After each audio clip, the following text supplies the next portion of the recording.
I'm your host, Chloe, and welcome to Whispers of Southern Ohio. Tonight, we're stepping off the worn path into the deep woods and shadowed hollows of Appalachian folklore. With me is researcher and author Mark Rowe, who has spent years gathering the old ways. Mark, thank you for being here. It's a privilege, Chloe. This is a topic that's close to my heart. We're talking about something more than just stories tonight. We're talking about a kind of magic that was once as common as bread and butter in these hills. Protection magic, the roots, charms, and ingredients people used to guard their homes and their families from the unseen. So find a quiet place and listen close to the whispers. Look closer at the old farmhouse. See that horseshoe over the door? You might think it's for luck, but it was put there for something else. Notice how the points face down. To let the luck pour out, yes, but also to catch anything that tries to follow you in. Look at the windowsill, a faint white line, almost invisible now. It's salt, a barrier no evil can cross.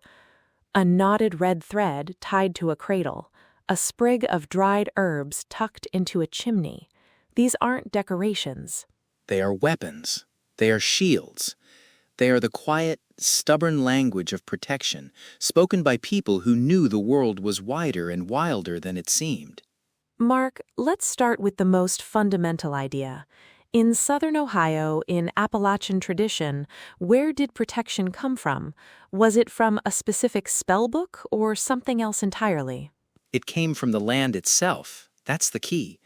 Before anything else, the belief was that the hills, the trees, the rivers, and the rocks held their own power. Settlers brought their beliefs with them from Scotland, Ireland, Germany, but those beliefs were adapted to this new, wild place. Right. They learned quickly that certain things here had an inherent strength. The land wasn't just a resource, it was an ally, or an adversary. So protection magic wasn't about summoning something from far away. It was about using what was right under your feet. So let's talk about those ingredients. What were the most common things people reached for when they felt a need to guard their home? Iron is probably the most famous. Cold iron. A rusty nail, a horseshoe, an old axe head. It was believed that spirits, witches, and the fae of the old country couldn't stand the touch of it. It disrupted their nature. So people would drive an iron nail into the threshold of their home or hang a scythe blade over a cattle stall. It's practical and supernatural at the same time.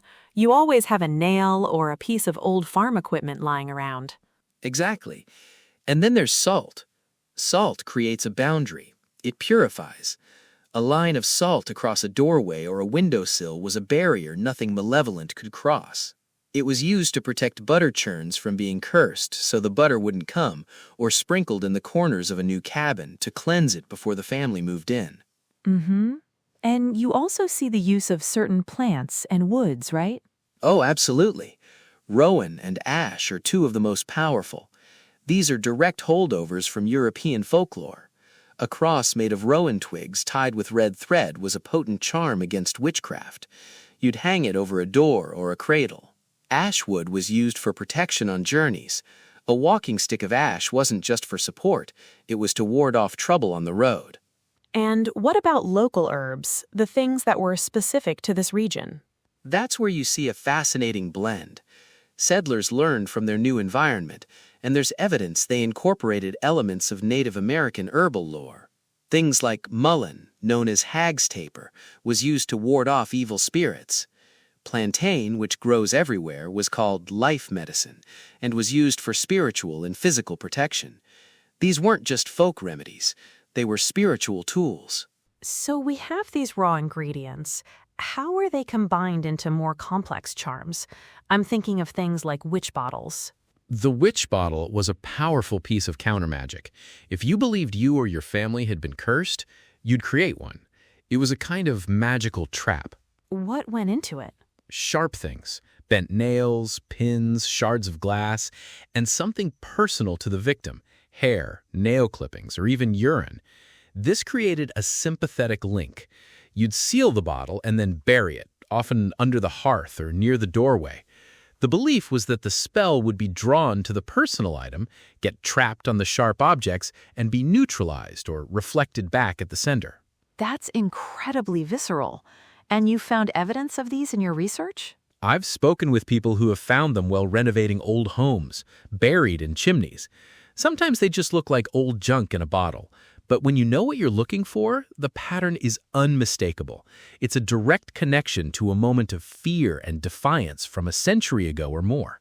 You mentioned burying them in specific places like hearths and doorways.